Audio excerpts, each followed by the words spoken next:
Kenalkan dulu, Cak Tarno adalah pemilik toko buku Cak Tarno uh, yang berlokasi di UI. Dia juga pendiri Cak Tarno Institute.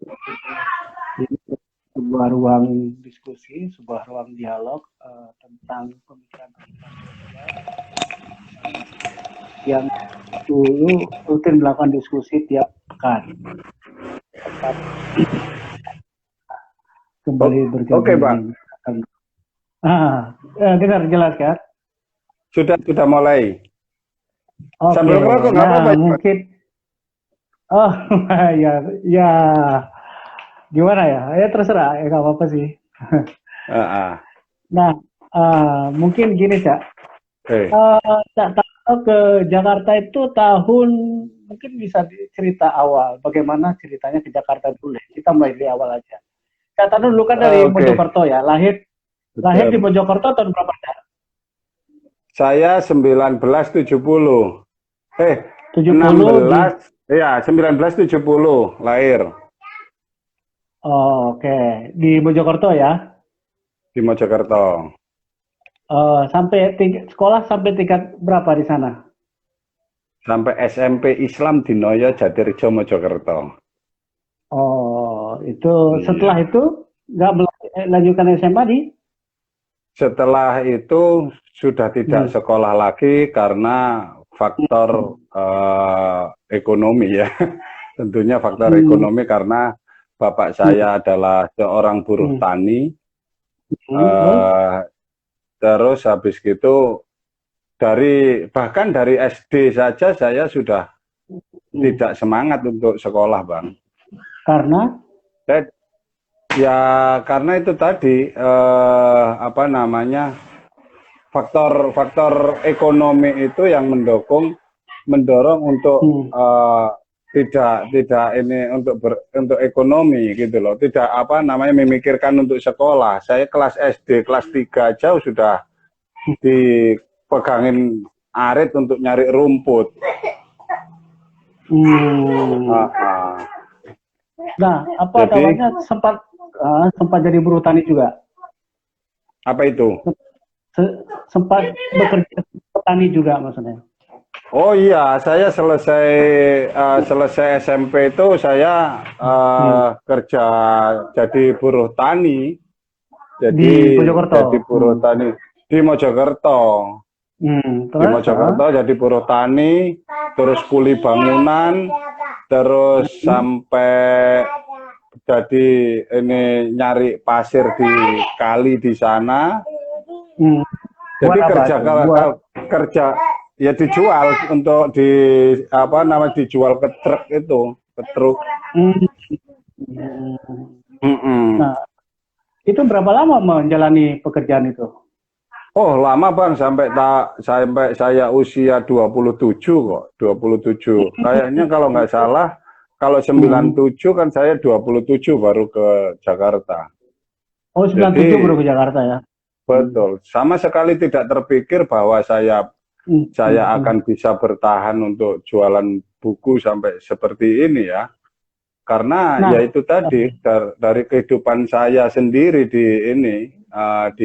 dari kecil saya, intinya bagaimana saya bisa bertahan hidup itu saja.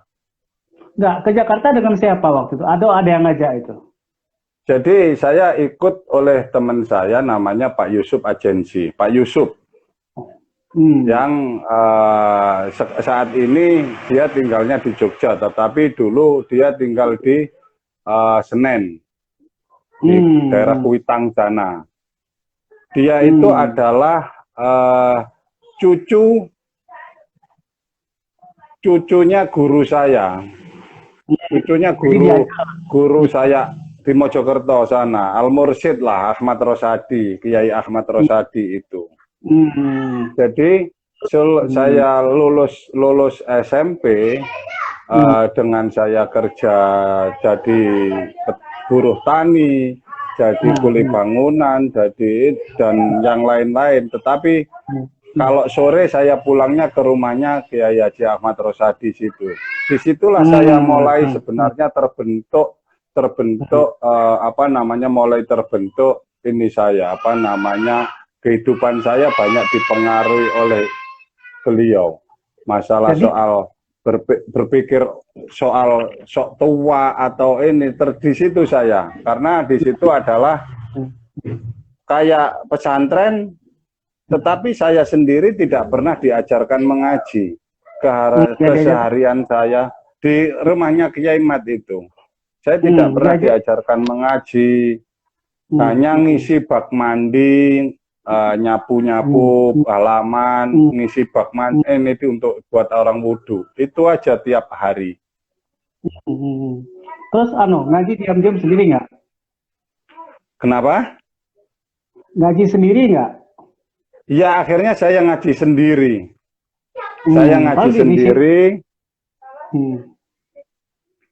Saya ngaji sendiri, terus ngaji di tempatnya ada di tetangga desa itu, namanya Kiai Asmui itu. Saya belajar di situ, saya belajar tajwidnya untuk ini masalah ini bacaan.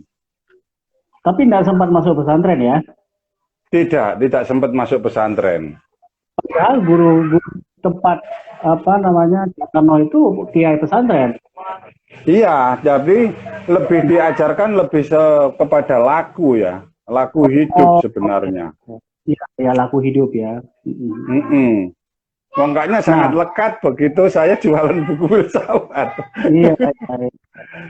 Setelah tahun 97 Cak Tano ke Jakarta menjadi penjual buku bersama dengan Yusuf Ajensi itu. Kalau di Senen dan di UI ya. UI betul. Betul. Jadi dari hari Senin sampai Jumat saya menjaga lapak yang ada di UI. Sabtu Minggu saya di Kuitang dan ini Sabtu Minggu. Nah, gajinya berapa Cak waktu itu Cak? Ya, gajinya bulanan, harian atau gimana? Aduh, saya waktu itu 90.000 kayaknya satu bulan. 90.000 itu buat apa? Jadi kalau nggak salah tahun 97 itu untuk beli nasi aja cuma 800 perak kan satu bungkus kan? Lah ya, 90.000 saya. Cuman dapat makan kan dari situ. Oh, artinya bisa ditabung ya? Bisa ditabung. Bisa ditabung. Ya kadang-kadang yang ngepas itu.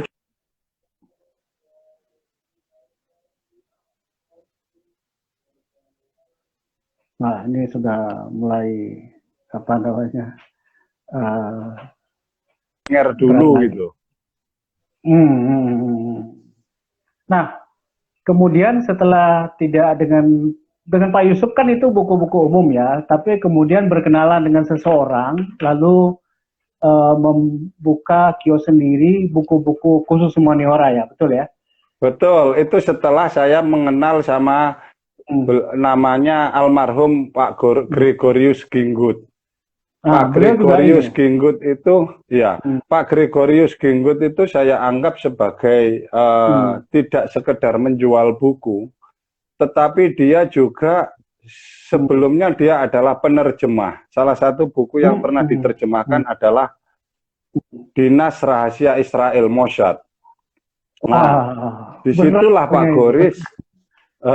Jadi disitulah Pak Goris itu pertama awal menitipkan buku di ini saya di kios, di buku saya, di lapak saya itu awal-awal bukunya Saman.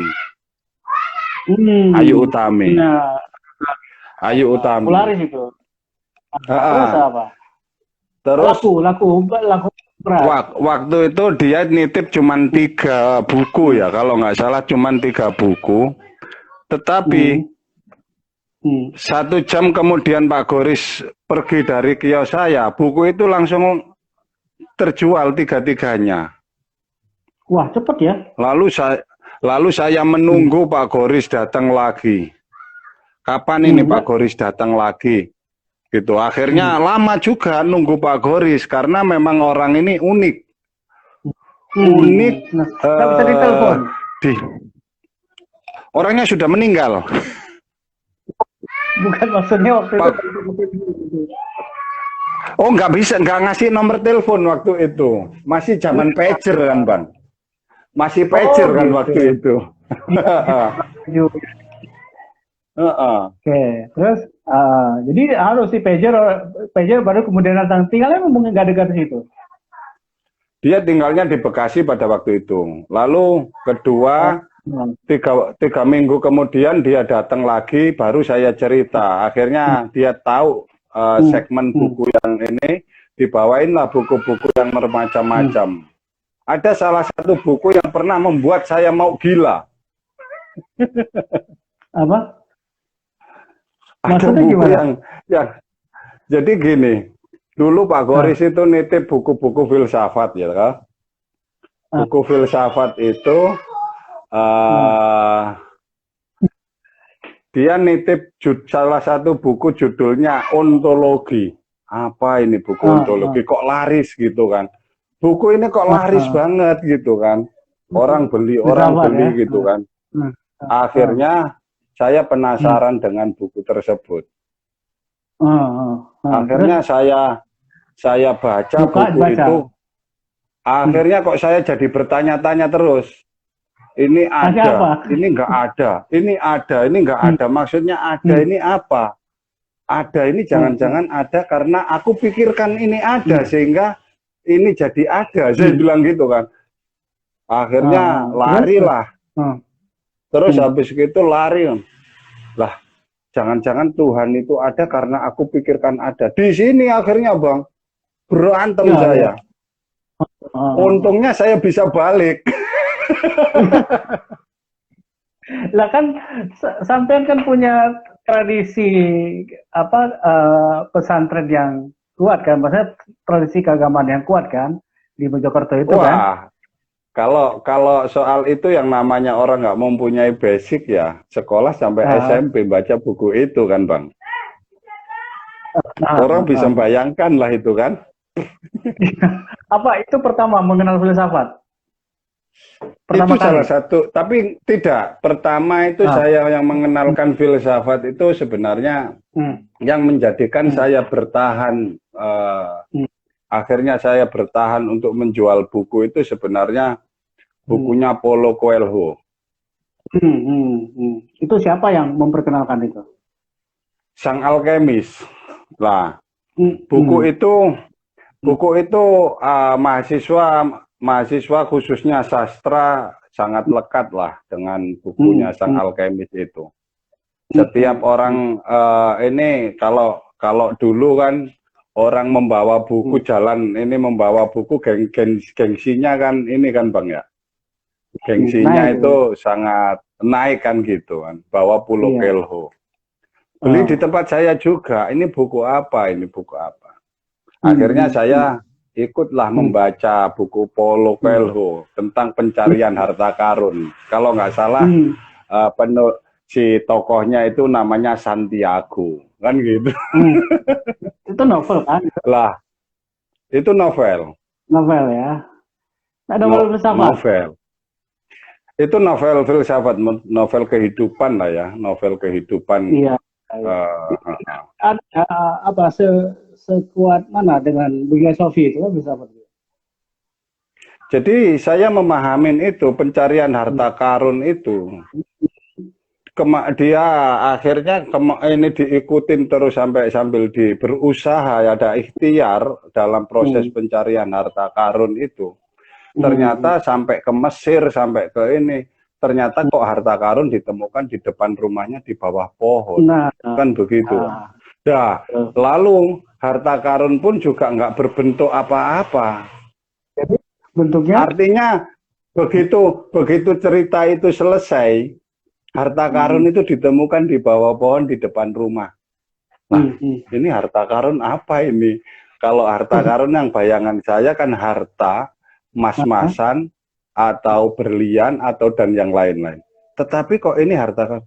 Jadi dari sini akhirnya saya memaknai bahwa harta karun sebenarnya adalah, menurut saya adalah perjalanan hidup. Selama kita menghayati perjalanan hidup, ya kan? Mungkin kalau di Islam itu namanya tafakur. Bagaimana kita menghayati perjalanan kita selama kita hidup, baik itu hinaan, sanjungan atau dan yang lain-lain. Inilah harta karun. Bagaimana, apa bedanya kalau gitu Santiago dengan Cak Tarno? Saya akhirnya begitu kan, Pak. Apa bedanya Santiago dengan Cak Tarno? Santiago adalah anak seorang penggembala yang bagaimana dia juga bisa hidup di tengah-tengah, bahkan kenal dengan Raja Mesir, kan begitu. Dia bisa diajak ini, kerjaannya Santiago adalah dia membaca buku. Lah apa bedanya saya dengan saya? Saya anak lulus SMP. Tetapi bagaimana saya bisa hidup di tengah-tengah intelektual, profesor, doktor, menteri, petinggi polisi, petinggi TNI dan yang lain-lain. Walaupun itu sebatas teman, ya kan. Ini cuman bagi ini aja. Inilah menurut saya harta karun. Inilah harta karun itu menurut saya. Tapi biarkanlah itu harta karun itu, jangan kau ungkit-ungkit lagi. Tetap terus kamu cari proses itu. Wah, ini nih, mantap ini. Nah, terus memutuskan menjual buku humaniora dan ilmu sosial itu gimana? Kan dulu jual buku-buku umum ya. Jadi itu awalnya saya begini, saya berjualan buku waktu itu sampai saya untungnya istri saya mau diajak hidup prihatin pada waktu itu ya. Waktu itu sudah beristri, sudah menikah. Saya tahun 2097 ini saya menikah tahun 2000, istri saya ajak ke sini.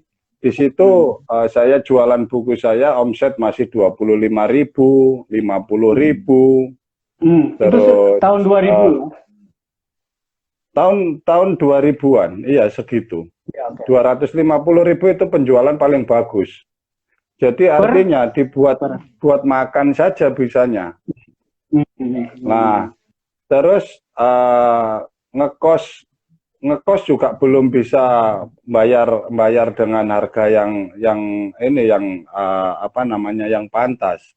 Saya ngekos itu cuman disuruh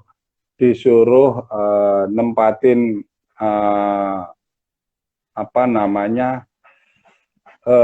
kantor GMNI. Disuruh nempatin kantor GMNI. Di situ cuma disuruh bantu bayar listrik. Oh, di mana itu? Jadi, di Depok juga? Di Margonda. Oh, di Margonda. Jadi saya sendiri artinya itu nggak bisa saya lupakan itu. Kebaikan orang-orang itu semuanya itu nggak bisa saya lupakan. Jadi akhirnya dari situ setelah saya mengenal Pak Gor ini kayak menjual buku-buku yang buku-buku kuliah, tetapi saya nggak bertahan karena itu tadi ada persaingan penjualan buku yang sama, sedang yang kompetitor saya adalah dia bisa menjual dengan partai besar, sedang saya belinya itu paling satu, stoknya satu, cash, tapi stoknya 1, 2 kayak begitu kan otomatis mempengaruhi mempengaruhi jualan saya karena pasti diskon saya dikasih diskon kecil kan gitu. Dari situ akhirnya saya tidak bertahan. Lalu saya bagaimana saya bisa untuk untuk tetap mempertahankan jualan buku ini. Akhirnya saya juga sambil jualan buku, nyari kalau hari Minggu begitu saya jalan kaki ke lapak-lapak Abu Gosok untuk mencari buku-buku yang bisa dijual. Tadinya saya tidak Apa tidak. Halo? Lapak Abu Goso itu apa? Yang buku-buku bekas Lapak itu loh, yang Abu Goso itu kiloan. maksudnya gimana, Cak? Yang kiloan itu loh, yang ini, yang Nah, apakah ada peningkatan itu pas? Ada peningkatan pendapatan setelah memilih menjual buku-buku humaniora itu? dari sosial humaniora itu ya buktinya saya bisa bertahan sampai saat ini. Dan di rumah? Dulu kan buku ramenya buku Saman, ya kan. Habis gitu setelah Saman saya juga menerima waktu itu sistem konsinyasi dari sahabat saya. Awal-awal dia sebagai distributornya bukunya Supernova, Dewi Lestari, Supernova. Saya pernah bahkan bukunya Supernova itu pernah menjual dalam waktu 1 bulan 300 eksemplar. 300 eksemplar? Jadi keuntungan berapa persen, Kak? Saya waktu itu dapat diskon 30%. Jadi saya waktu itu saya ngasih diskon 15% karena waktu itu kan belum nyewa ya. Kios ini apa itu di emperan gitu loh, di emperan yang belum nyewa. Oh, belum nyewa. Jadi yang di pinggir jalan.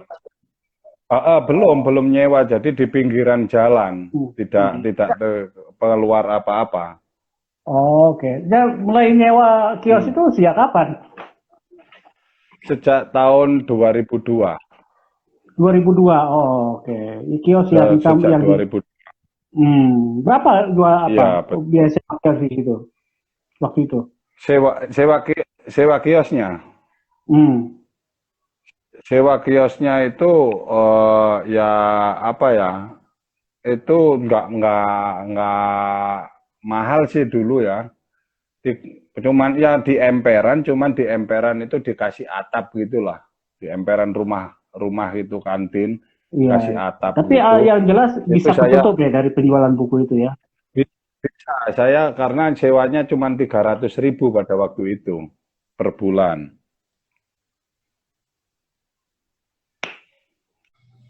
Oh, enggak, itu berapa sewanya, Kak?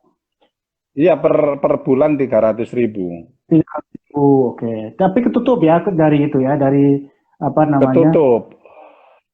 Oke. Ketutup. Nah, dari situ baru ada dibentuk apa namanya CTI itu, CTI.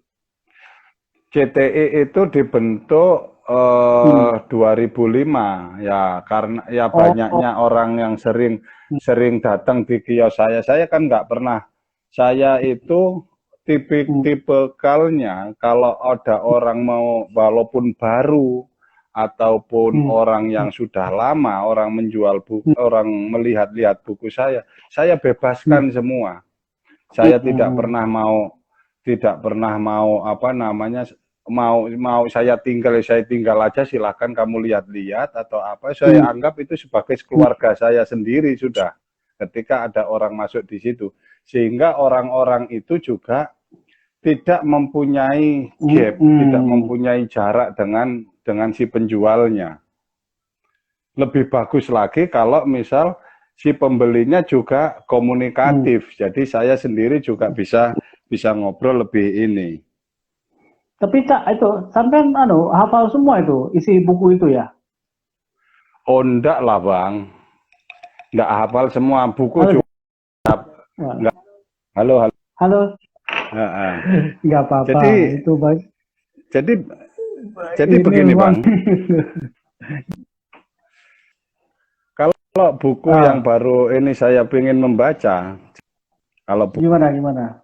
Buku baru datang itu saya baca. Lalu begitu saya baca,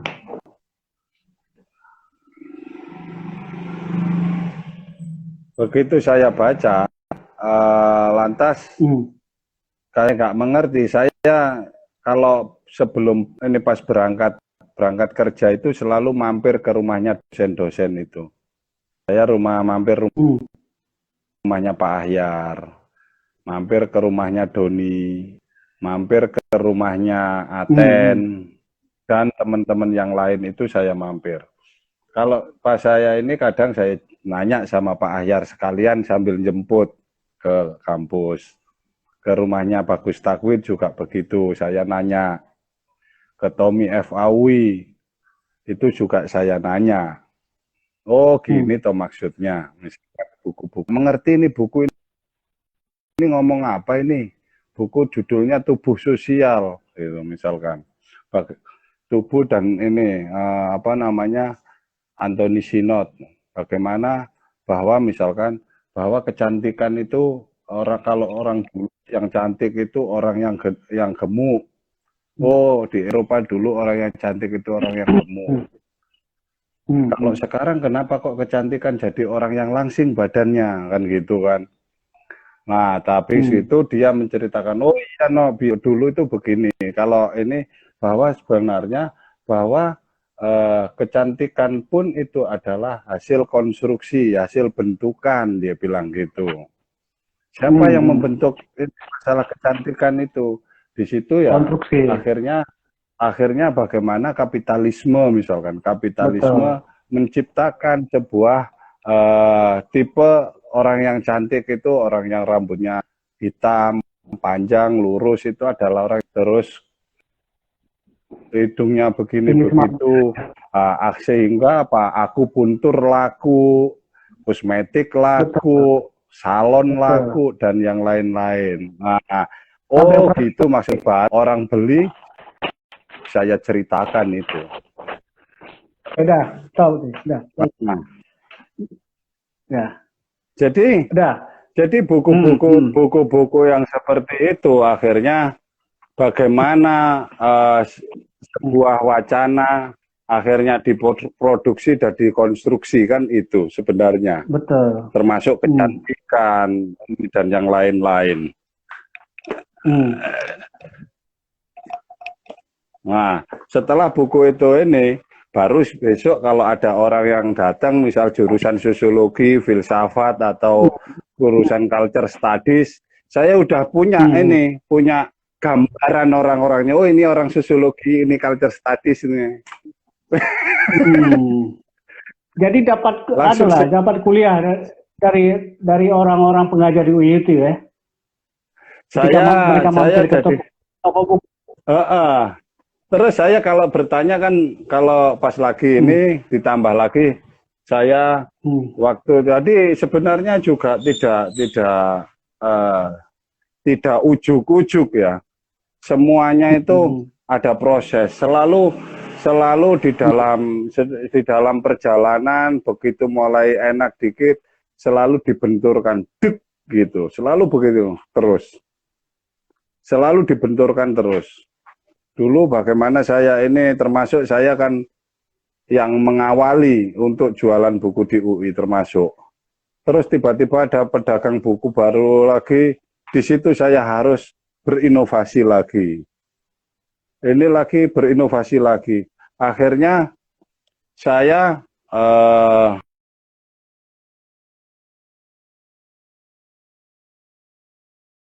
Oke, lanjut. Jadi memang perjalanan itu tidak selalu mulus. Apa kesulitan apa yang sering dialami ketika itu?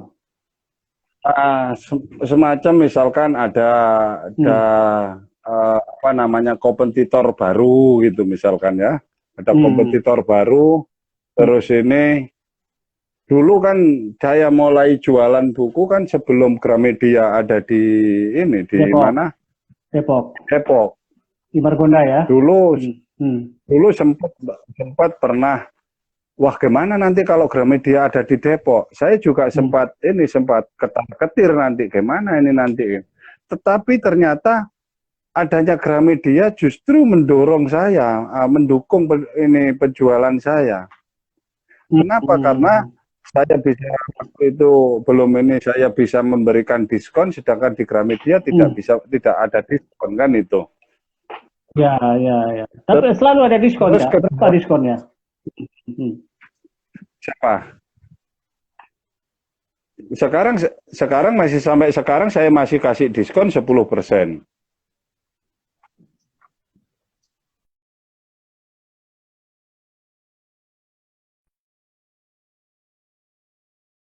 Nah, itu kalau lagi ini ya saya suruh bawa dulu, saya dapat tugas ini tapi belum bawa dulu. Bawa dulu. Disitulah sebenarnya kalau kita memahami tentang sistem trust ya di sini kepercayaan itu, ikatan sosial itu terjalin kan gitu loh. Nah, apa namanya setelah muncul CTI itu karena orang-orang suka ngumpul di situ ya? Muncul CTI itu di mana tadinya karena orang-orang berkumpul di situ terus terjadi ini apa namanya yang ngobrol masalah kesana kemari ngobrolin ini ngobrolin itu. Waktu itu sempat geger bukunya Al-Fayed tentang Derrida itu ya kan. Itu awal-awal geger sampai diberikan pengantar oleh Gunawan Muhammad yang sampai saat ini istilah the other dimaknai sebagai sang lian yang juga diaminin oleh banyak orang. Itu akhirnya dijadikan sebuah diskusi. Dijadikan ya udah kalau begitu gini aja kita bikin forum aja setiap hari Sabtu. Lalu dibikinlah itu forum itu terbentuk. Tiap Sabtu dan pembicaranya berganti-ganti ya. Pembicaranya relatif, bahkan ada yang dari luar negeri. Oh ya. Termasuk waktu itu dari Inggris pernah. Terus habis gitu si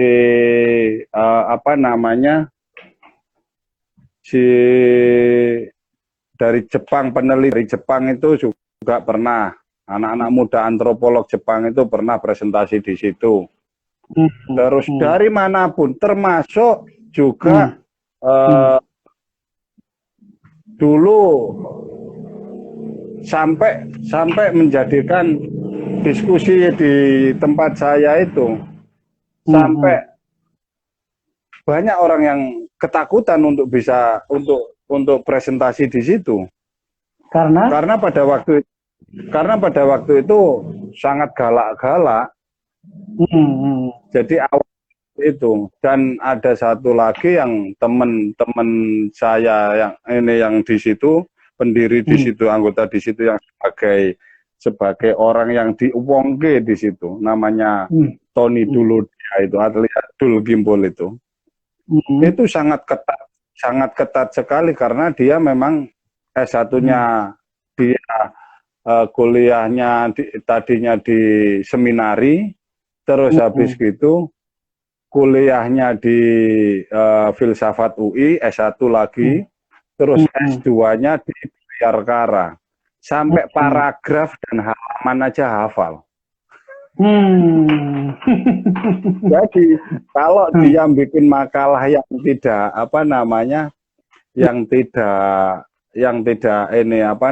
yang sembarangan, itu bisa bahkan pernah ada juga yang presentasi di situ ada yang pingsan soalnya, akhirnya membuat cerita yang ini.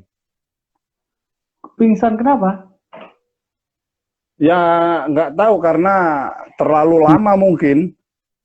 Orang jam 2 sampai jam 5 belum selesai. Ya presentasi apa? Topiknya apa waktu itu? Waktu itu kalau nggak salah Robert Nozick. Robert Nozick sesat pikir sosialisme, jadi mengkritik Karl Marx, kan gitu. Padahal semua diilhami oleh Marxisme, kan gitu. Itu akhirnya bikin rame. Nah, katanya itu forum-forum diskusi itu juga menjadi ajang untuk penajaman orang-orang yang mau tulis karya ilmiah, skripsi, tesis. Oh ya, betul. Jadi komunitas itu adalah semacam simulasi orang-orang yang lagi sebelum sidang di UI, sebelum sidang di kampus, di ruangan, itu di situ dulu untuk diuji coba, untuk nyari masukan, untuk menguji apa nyali ya. karena di situ adalah Tapi ini nggak ada apa? yang bisa, Den. Enggak, kan dia pasti cerita dulu. Saya ke sini untuk butuh masukan, kira-kira teori saya sudah kuat apa belum atau apa, dan orang-orang yang di situ kan dari berbagai ini apa namanya disiplin ilmu, ada yang dari ekonomi, ada yang dari hukum, ada yang dari antrop, ada yang dari sastra, ada yang dari sejarah, dan ini jadi bagaimana ini dari sisi sejarahnya seperti apa, secara ekonomisnya bagaimana, secara filosofisnya bagaimana, kemanusiaannya seperti apa, kan begitu.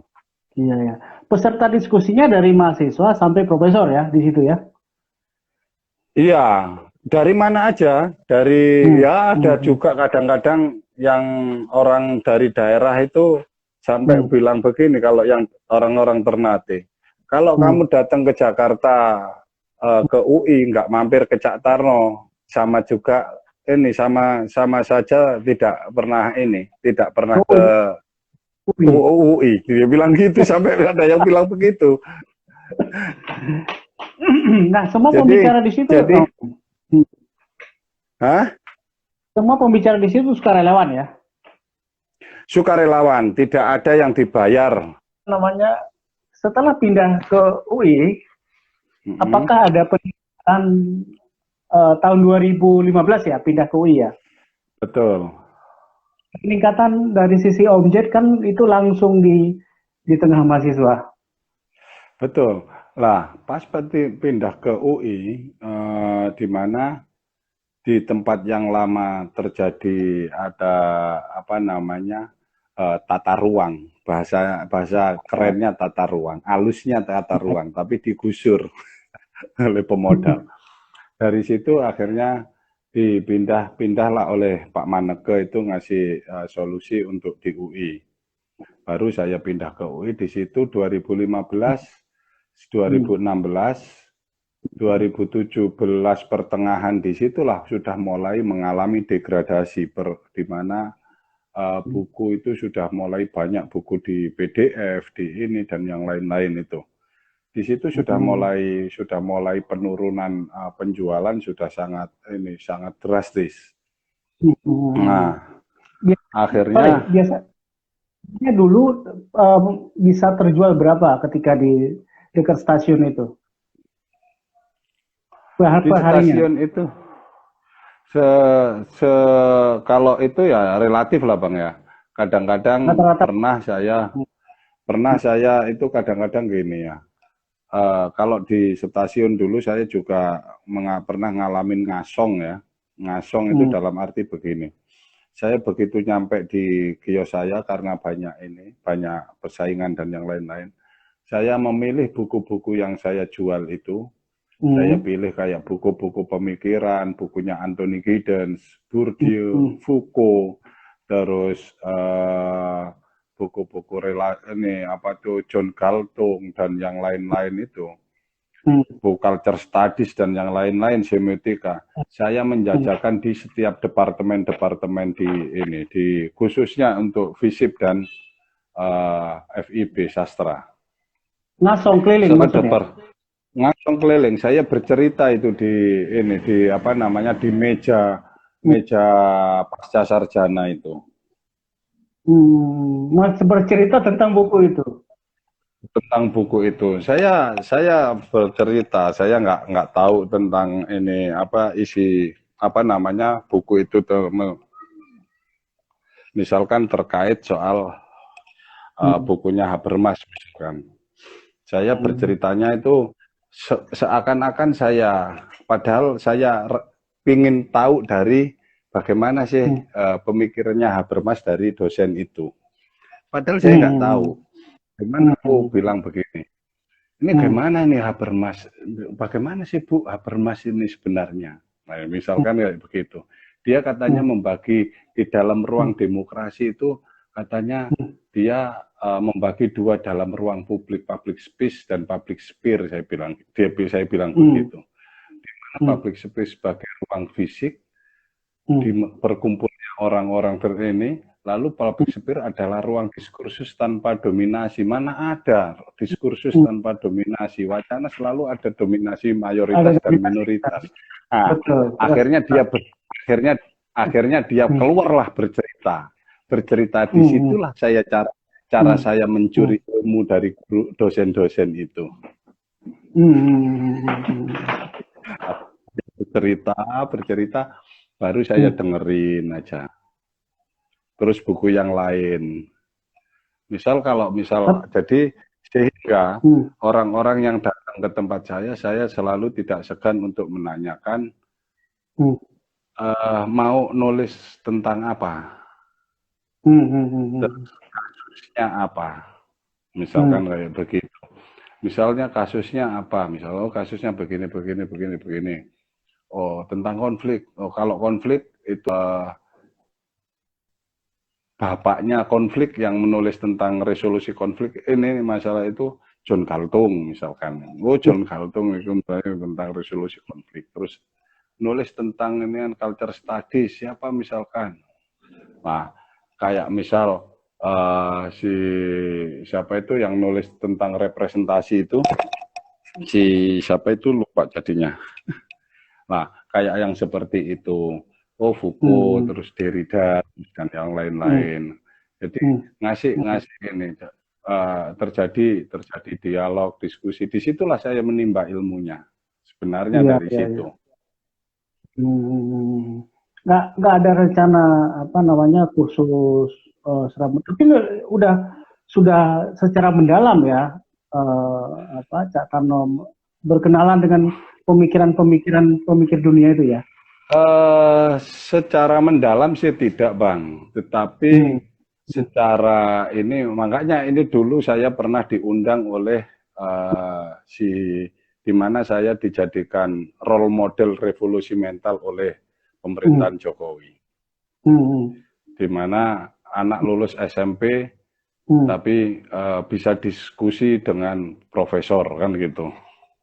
Iya. Nah, di situ saya jadi itu dulu Profesor Sarlito memberikan tugas anak pasca sarjana untuk intervensi di mata kuliah intervensi sosial.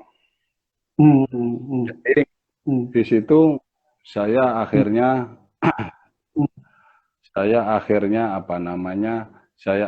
diundang lah untuk mengisi jadi dosen tamu di Fakultas Ilmu Psikologi oleh Profesor Sarlito. Saya di situ juga bagaimana Cak Tarno dari penjualan buku bertransformasi jadi Cak Tarno Institute ini ya, kan gitu. Akhirnya saya berceritalah tentang bagaimana saya jualan buku. Akhirnya jualan buku itu saya punya relasi teman, dari teman itu akhirnya menambah pengetahuan saya. Dengan menambahnya pengetahuan saya ini maka menambah juga relasi sosial saya, sehingga saya dikenal banyak orang begitu bla bla bla, bahwa kalau buku di toko buku Cak Tarno itu buku-buku yang kalau orang yang kesulitan mau nulis tesis, disertasi, skripsi dan yang lain-lain untuk mencari referensinya di situ.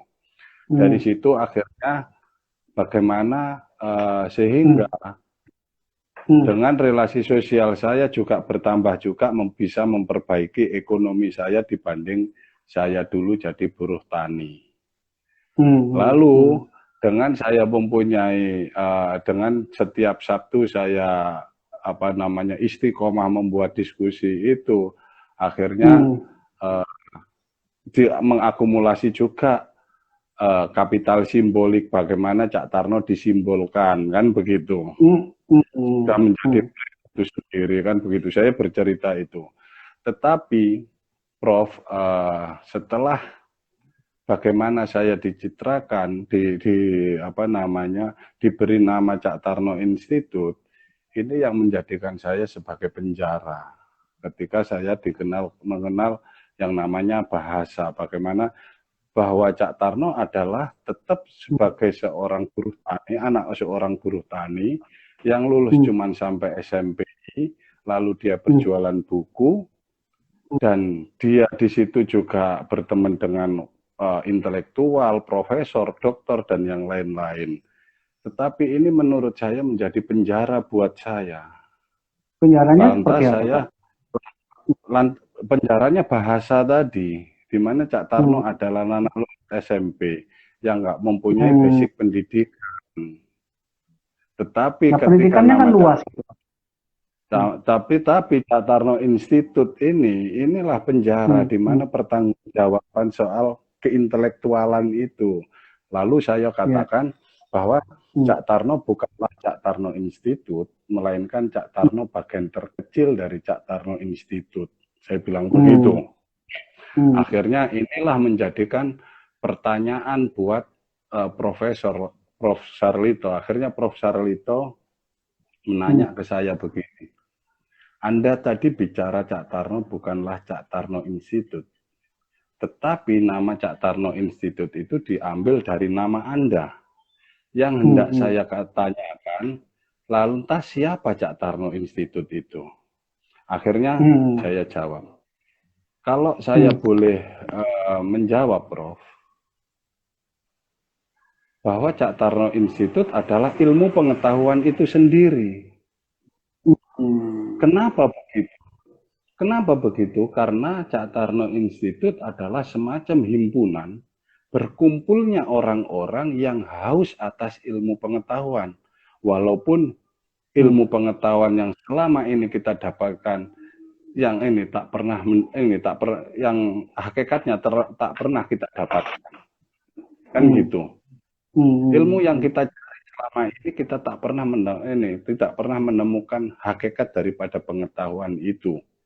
Nah, saya ambil seperti contoh. Kenapa saya bilang begitu? Karena ilmu pengetahuan itu sifatnya dinamis. Saya ambil contoh sederhana saja nih, Prof. Di mana anggota DPR sedang menyusun rancangan undang-undang mengenai transportasi.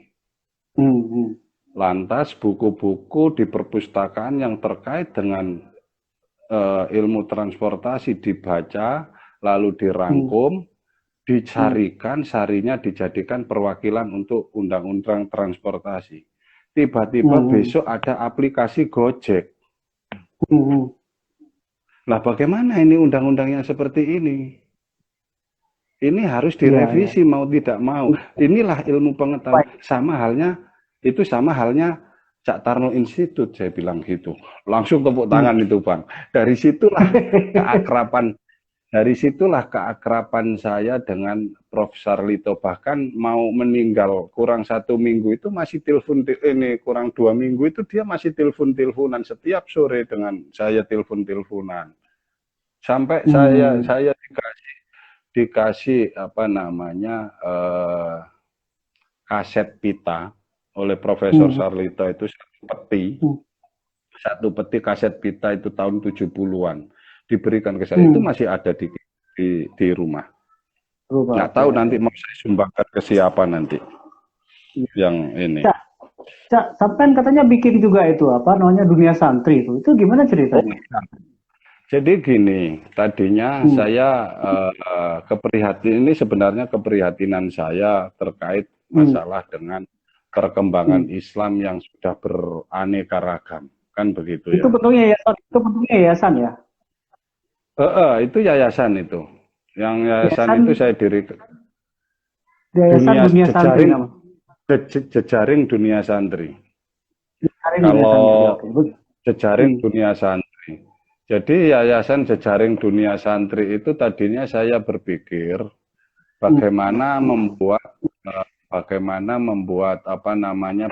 santri-santri itu dapat menuangkan gagasannya baik secara sosial, politik, budaya maupun sejarah kepesantrenan atau profil kiai itu sendiri.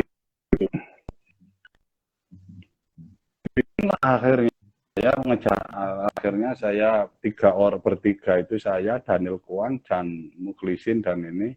Lantas saya nyari siapa ini orang-orang yang saya ini minta Yastro, saya minta bantu untuk ini jadi apa namanya di situ.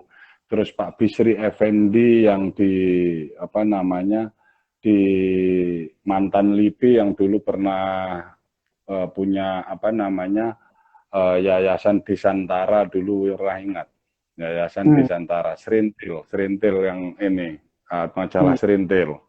Lah orang-orang itu akhirnya yang ini saya jadikan sebagai ini apa namanya, bukan kita berlima itulah akhirnya mendirikan jejaring dunia santri dan bagaimana santri-santri itu dapat menulis. Akhirnya kemarin membuat pertama pas lagi lonceng di Bogor, Pondok Pesantren Darussalam.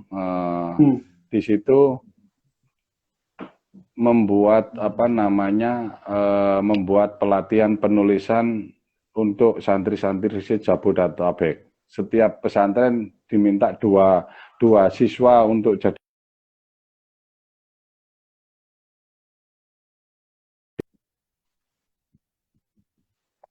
satunya dan yang lain-lain. Lah, dunia santri itu akhirnya terus kemarin lagi sebelum yang keduanya membuat pelatihan di ini di Lampung. Dan sampai saat ini dunia santri itu sekitar 3.000 artikel yang sudah dimuat di santri.co.id. Jadi buat teman-teman kalau mau menulis tentang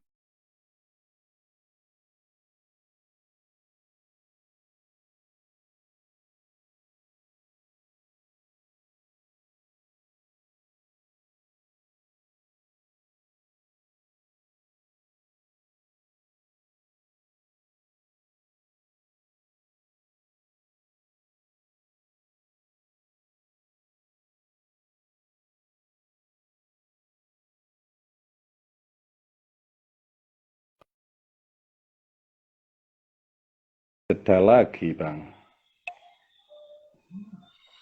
Terjeda lagi ya. Sejenak. Oke, ada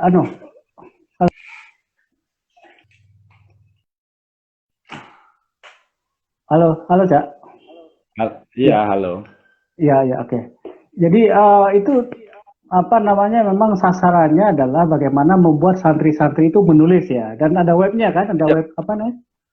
Ya, betul.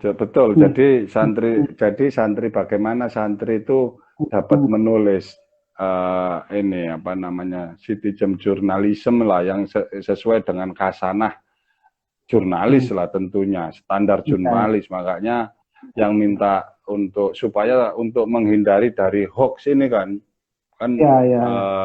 banyak banget tulisan yang kurang dipertanggungjawabkan juga di ini media sosial ini. Oke. Dengan adanya ini bagaimana itu santri-santri dapat menuangkan gagasannya di situ. Jadi memang ya, webnya apa namanya? Webnya duniasantri.co. Duniasantri.co ya, oke. Jadi itu, tapi kegiatan terjeda karena ini ya, karena Corona ini kegiatan Yayasan Dunia Santri itu semua ini akhirnya terjeda. Jadi rencana keliling ya untuk mengadakan pelatihan-pelatihan ke santri-santri itu ya. Insya Allah begitu, insya Allah. Mudah-mudahan. Tapi sampai saat ini sih belum ada yang ini iklan di situ. Ya mudah-mudahan ini nanti kita bisa bertahan juga. Tapi insya Allah bertahan lah. Kayak CTI juga nggak ada modal juga bisa bertahan toh. Iya. Ya siapa tahu nanti ada yang dengar ini apa namanya mau membantu dunia santri.co itu. Amin. Atau membantu kegiatan pelatihan menulis santri-santri? Monggo. Jadi memang kita kembali ke laptop lagi, persoalan soal dunia buku ya. Ini yang dunia santri. Jadi dari situ Bang, akhirnya buku dari 2017 itu pendapat ini sudah mulai jualan, sudah mulai kurang, sudah menurun banget lah. Bahkan sekarang yang masuk 2019 itu untuk dipakai untuk bertahan hidup aja sudah sulit. Oh ya, berat itu.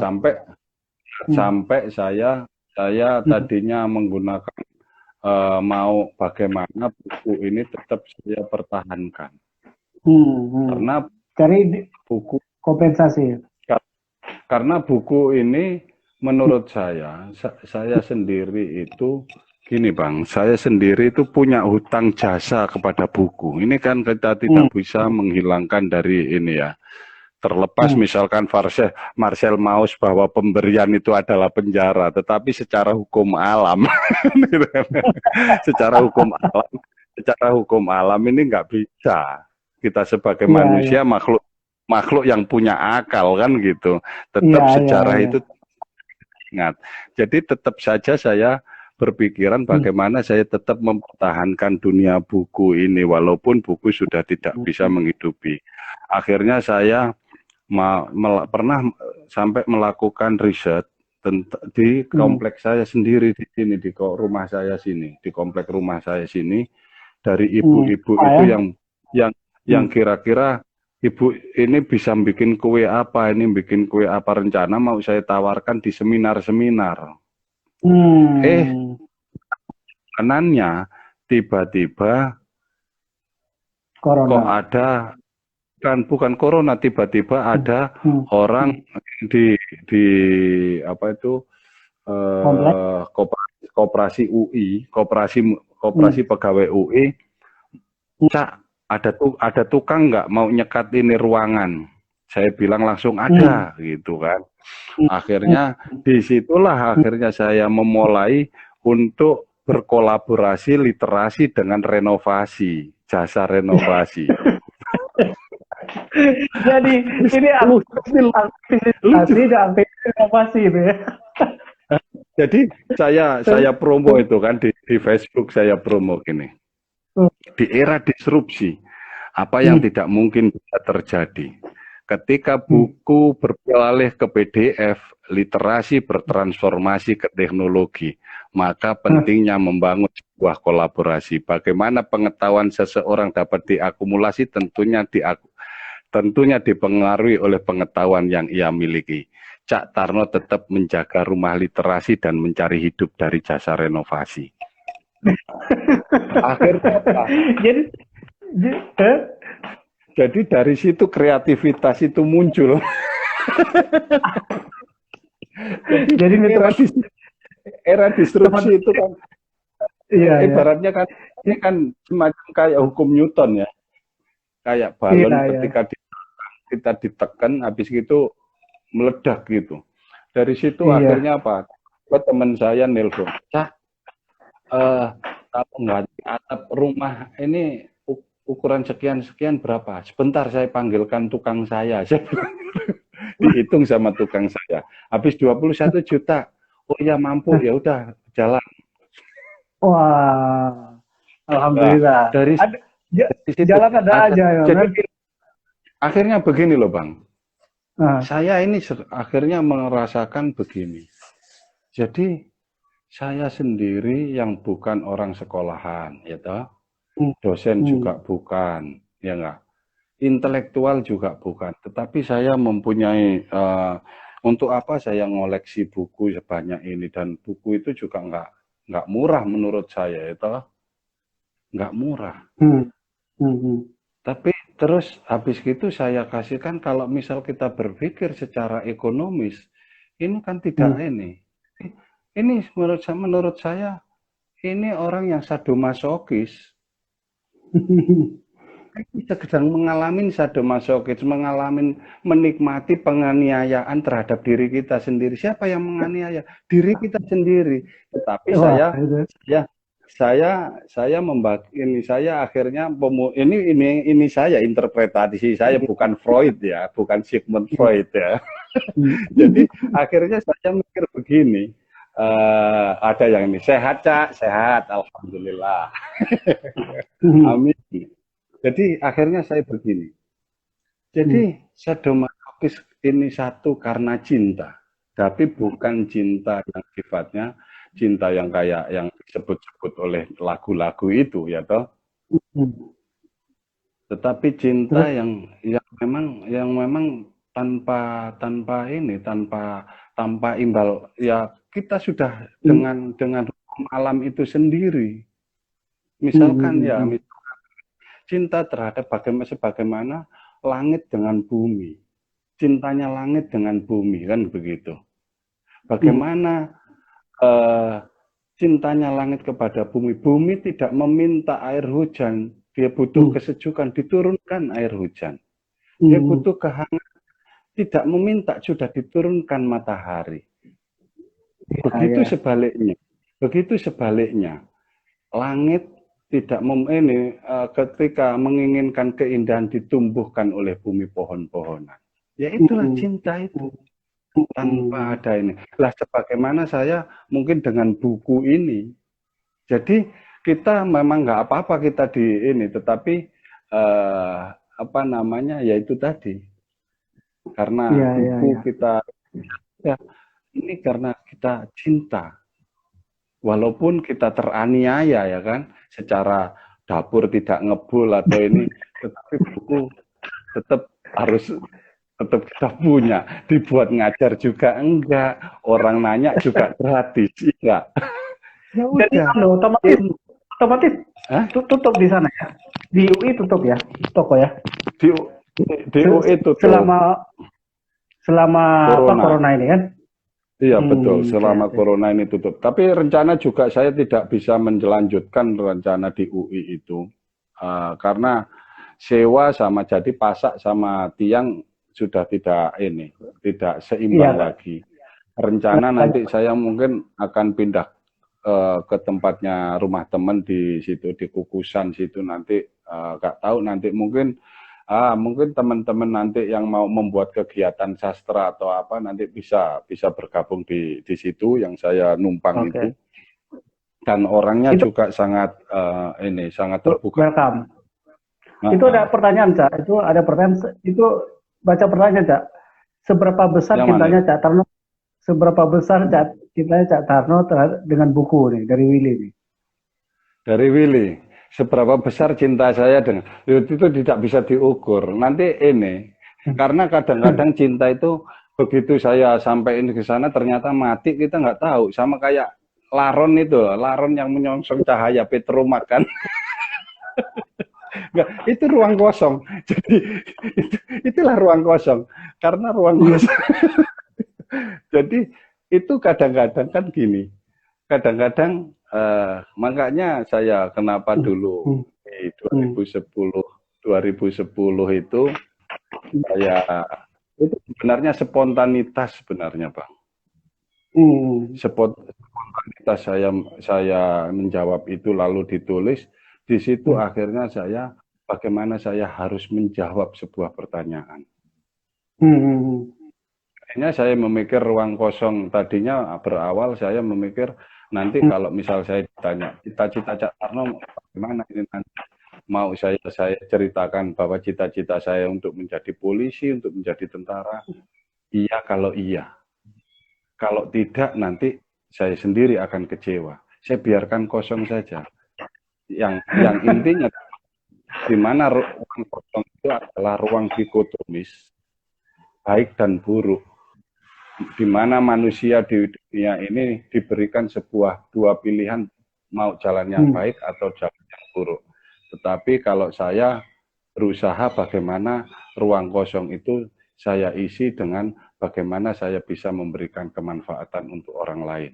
Itu aja. Ya, amin. Menarik. Jadi filosofis di situ. Iya. Menarik lah cerita ini. Aku pikir ini pasti menginspirasi orang lah. Bagaimana apa sampai terakhir harus mengkolaborasi antara pegiat literasi dan pegiat renovasi kan, itu cara untuk eksis. Amin. Ini dari siapa ini? Cak Tarno Institute selalu dicatatkan sebagai amal baik di sisi Allah. Amin ya robbal alamin. Mudah-mudahan. Ada beberapa tadi jawab aja itu. Yang terakhir itu ada lagi tuh. Ya. Apalagi? Itu ada lagi itu. Saya nggak bisa lihat. Kios kan itu udah identik dengan Cak Tarno itu katanya. Kenapa? Bagaimana?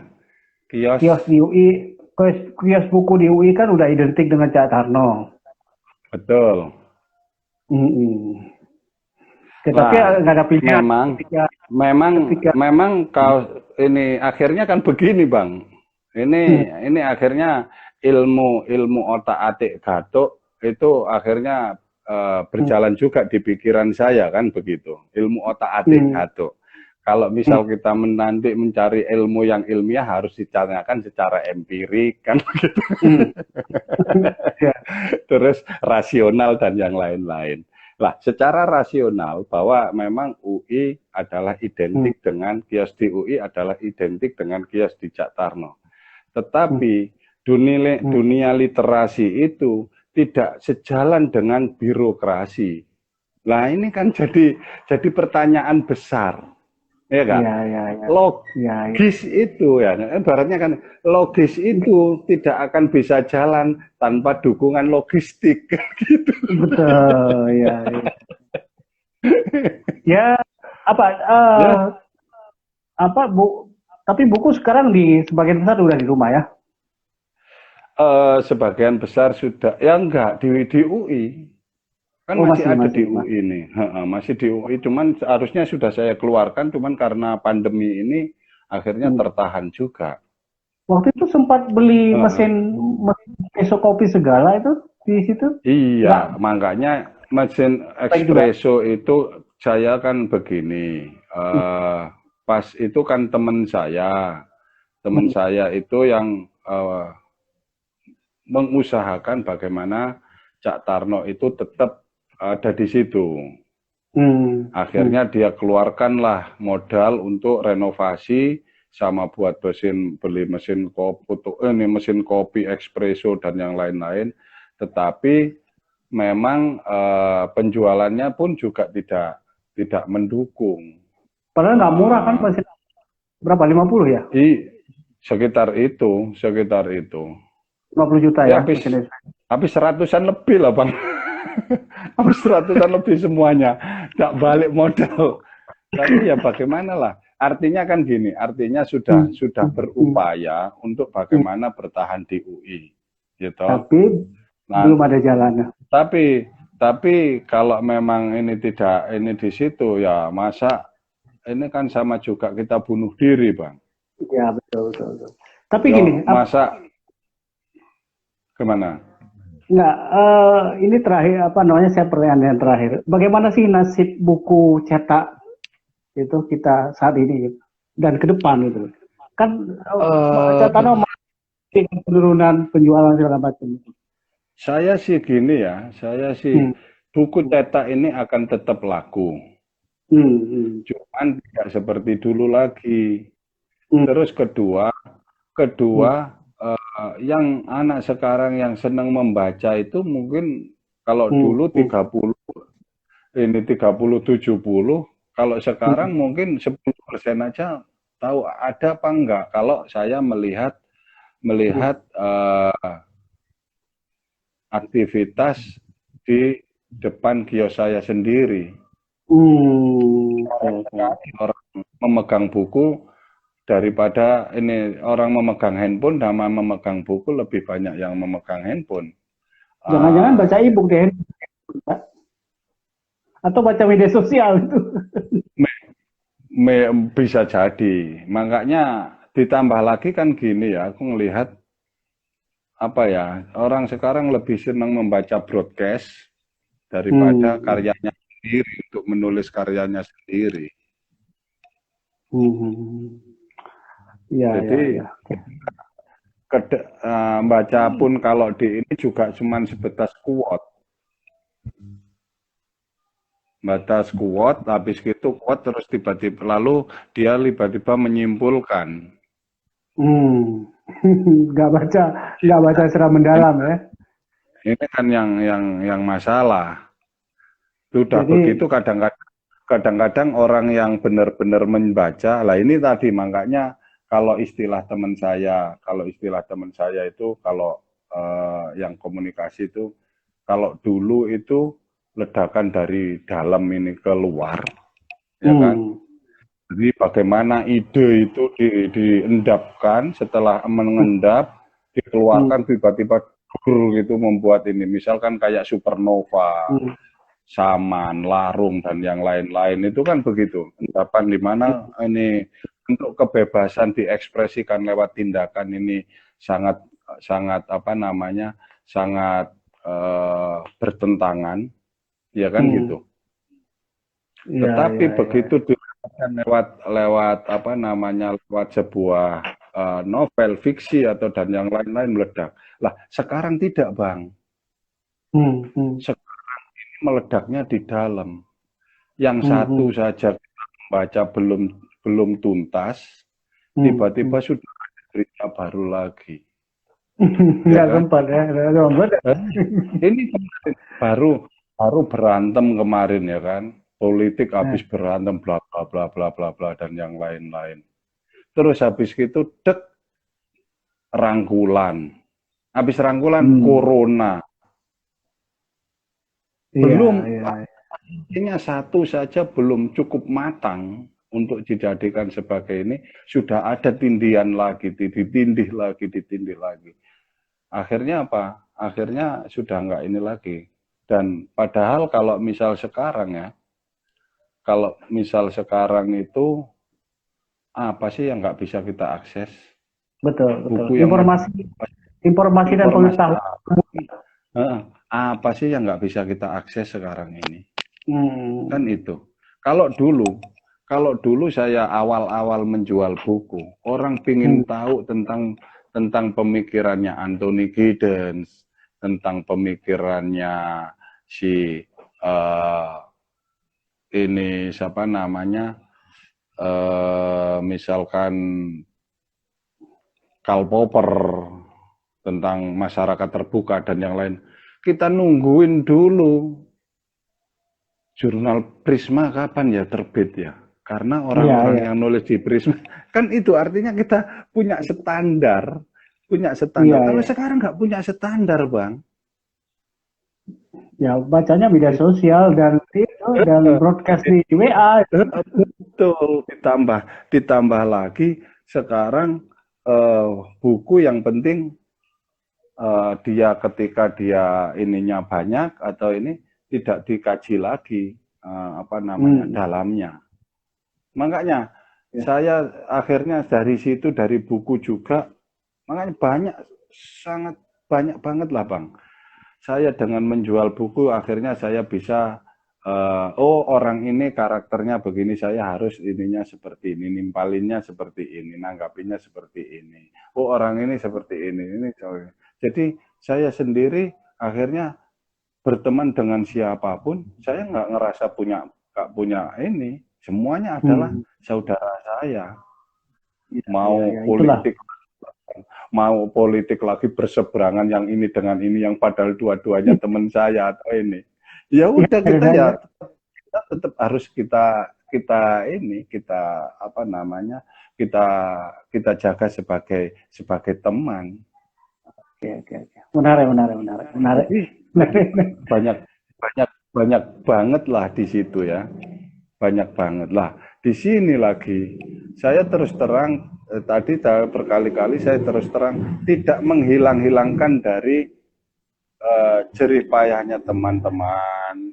Saya juga berterima kasih sudah diterima di komunitasnya Abang ini, yang ini puisi di rumah aja, terus habis gitu yang komunitas sastra dan yang lain-lain itu. Saya terus terang berterima kasih, artinya saya bisa diterima di situ, artinya kan apa namanya, saya sendiri juga sebenarnya sangat sangat malu Bang sebenarnya. Ya ini Itu kita sama-sama itu belajar kan, sama-sama kita itu belajar Kak. tapi Sama-sama ini kan kita udah, menimba lah. ya, tapi kan habitat saya sebagai orang orang kampung pencari rumput dan ini kan tetap itu kan sulit sulit hilang sungkan, rasa sungkan, rasa Ya. Obrolannya menarik. Gimana? asik sih Bang. Tapi asik ini Bang. Ya. Tapi kita kalau kita teruskan bisa sampai subuh ini. Ya, Mungkin betul, lain betul. mungkin lain kali karena ada pembatasan juga di di Sayangnya sih Romo Haryatmoko nggak punya ini Instagram. Kalau bisa punya Instagram bisa saya undang untuk ngomong begini. Ya. Ya lah, mungkin nanti lain kali bisa kita obrolin lagi. Mungkin kalau ada Cak Tarno mungkin punya teman yang bisa kita ajak ngobrol, ya nggak apa-apa gitu. Kita ngobrol kan banyak hal lah. Ya saling berbagi aja, mengisi kosong tadi kan. Kita kan mengisi ruang kosong. Dan ruang kosong itu semakin kita isi bukan semakin penuh, tetapi semakin kosong. Karena semakin lah ruang kosong itu semakin kita isi semakin kosong. Bu, ini dikotomi juga. Kalau kita semakin kemaruk, ya semakin kemaruk. Ini minusnya kan gitu, nggak pernah ada putusnya. Namanya orang serakah itu kan nggak ada putusnya. Tapi kalau kita isi dengan kebaikan juga nggak akan berusaha menyelesaikan. Tetapi ini bagaimana kita tetap terus mengisi itu. Alah, apa itu? Yang penting gini, kita tetap semangat dan selalu ada jalan dan kita selalu melakukan kebaikan-kebaikan sesuai yang dengan kita masing-masing lah. Gitu. Amin ya Rabbal Alamin. Ada sesuatu yang ingin disampaikan lagi, mungkin sebagai penutup barangkali entah apa gitu yang bisa menjadi. Saya ini aja ya yang saya sampaikan. Kalau saya ya untuk diri saya pribadi, kalau berguna bagi orang lain ya syukur, alhamdulillah. Bahwa kita hidup ini cuma satu kali, tidak akan pernah hidup lagi. Jadi pesan saya bukan pesan juga, pesan buat diri saya. Saya akhirnya membuat ini kata mutiara, torehkan sejarah dalam pijakan kakimu dengan niat yang mendalam sebagai ajang perubahan diri. Karena kelimpahan hidup itu tidak dapat ditentukan berapa lama kita hidup, tetapi sejauh mana kita menorehkan sejarah di dalam hidup. Terima kasih. Hebat. Mantap. Oke, ini menarik sekali obrolan dengan Cak Tarno ini. Kita nggak perlu simpulkan karena semuanya kesimpulan sudah banyak hal lah. Nanti Cak, terima kasih banyak. Tetap semangat. Sampai ketemu di lain waktu. Kita berdekatan sesuai rumahnya tapi nggak bisa ketemu kan. Betul. Cak, terima kasih banyak. Ya, sama-sama. Teman-teman semuanya, terima kasih Willy yang sudah ikut membantu kita ini memperlancar. Terima kasih Willy. Dan teman-teman semua tadi ada beberapa teman dari Aceh tadi itu ada Liung Art itu dari Aceh. Teman-teman semua, semoga kami undang juga teman-teman kalau kapan-kapan juga kita bisa berdiskusi, bisa ngobrol lah. Ini ngobrol santai sebetulnya sih, kita bisa ngobrol apa aja. Terpenting bisa memberi sesuatu kepada inspirasi lah kepada kita semua, kepada diri kita sendiri dan kepada yang mendengarkan. Terima kasih.